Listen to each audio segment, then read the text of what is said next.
আসসালামু আলাইকুম। এইচএসসির থিম রাইটিংয়ের জন্য আজ খুবই গুরুত্বপূর্ণ একটা কবিতা আমরা আলোচনা করে দেব। এর নাম হলো দোজ উইন্টার সানডেজ। এটা কিন্তু পরীক্ষার জন্য খুবই গুরুত্বপূর্ণ। তো আমি এখানে কবিতাটাও পড়িয়ে দেব, আবার একটা সহজ ভাষায় থিম এখানে লিখে এটারও আমি ব্যাখ্যা দিয়ে দেব। ঠিক আছে?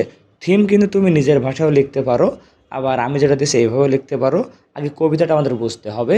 কবিতার নাম হলো দোজ উইন্টার সানডেজ, মানে শীতের ওই রবিবারগুলো। Sundays too my father got up early. রবিবারও আমার বাবা খুব সকালে উঠতো। এই কথা বলার মানে কি, রবিবার সাধারণত ছুটির দিন থাকে, তো সেই অন্য দিন তো সকাল সকাল উঠে সে অফিসে যায়, কাজে যায়, কিন্তু রবিবারেও সকাল সকাল উঠতো। And put his clothes on in the blue black cold. আর ব্লু ব্ল্যাক কোল্ড মানে হিম শীতল ঠান্ডা।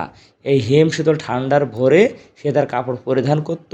অ্যান্ড দেন উইথ ক্রাকড হ্যান্ডস, এবং তারপরে তার সে ফাটা ব্যথার সে হাত দিয়ে, হে হাতটা কেন ব্যথা করছে, মানে ফাটা কেন, that ached from labour in the weekday weather.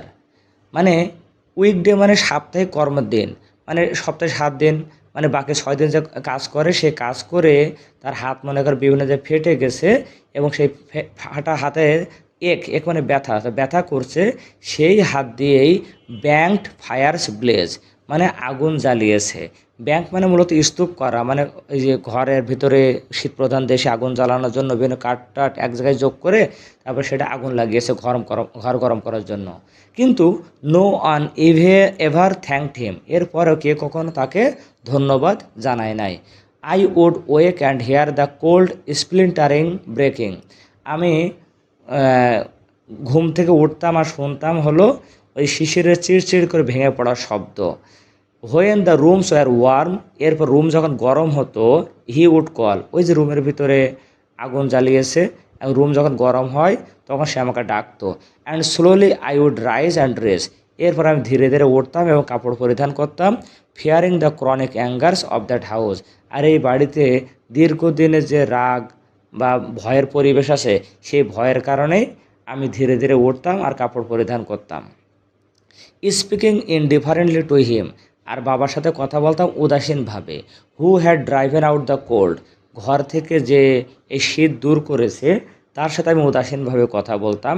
And polished my good shoes as well, আবার আমার ভালো জুতাগুলোও সে পলিশ করে রেখে দিয়েছে। হোয়াট ডিড আই নো, মানে আমি কি জানতাম, আমি কি বা বুঝতাম, of love austere and lonely offices, মানে ভালোবাসার সে কঠোর আর নিঃসঙ্গ কাজগুলো।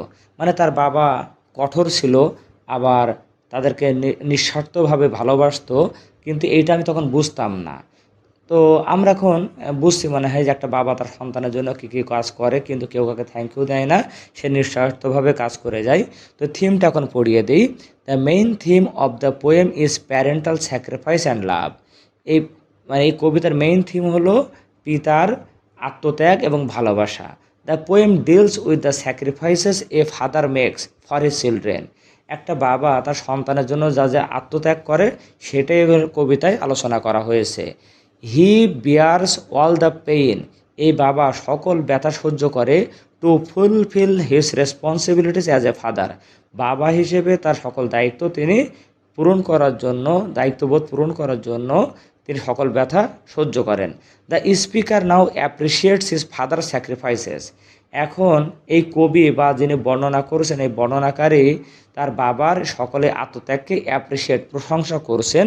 While feeling a sense of regret, এবং একই সাথে তিনি একটা অনুতপ্ত অনুভব করছেন for not ever thanking him, বাবাকে কখনো থ্যাংক ইউ না বলার কারণে এখন সে মনে মনে অনুতপ্ত হচ্ছে। মানে বাবাকে কখনো বলা হয়নি বাবা তোমাকে ভালোবাসি বা তোমার এই কাজের জন্য তোমাকে ধন্যবাদ, কখনো বলা হয়নি। কবি এখন বড় হয়ে গেছে, এখন সে এগুলো স্মৃতিচারণ করছে।